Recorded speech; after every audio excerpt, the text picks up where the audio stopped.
ndikapiwa chinhu nemunhu wamunoziva, ndikauya nacho pajekerere ndikakuzivisai, ndikamutenda pamberi penyu mese, chinenge chaitika, 1, it's out of the goodness of my heart, moyo wangu uri kutenda.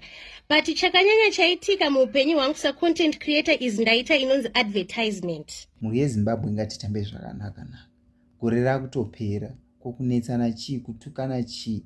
Nai vanhu mungabva matukirana headboard chaizvo. Headboard ndo yaita kuti vanhu vatukane zvokudaro, kuti vanhu vaudzane mashoko akaipa akadai, vanhu vachidzorerana mashoko nokuda kweheadboard chaizvo.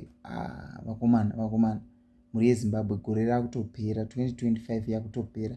Regai ipere mune zvakanaka. Munoziva dzimwe mhepo dzamunenge muchisumudzirana muchitukana pasocial media, hazvina zvazvinobetsera, hazvina zvazvinovaka. Handiti hazvina zvazvinovaka. Chii chingakurwadza paheadboard chaizvo? Ungarwadzwa neheadboard yokuti ungasvika pakutuka munhu, kuudza munhu mashoko akadai. Aiwa, ngatisadaro, ngatirezenei mhuri yeZimbabwe.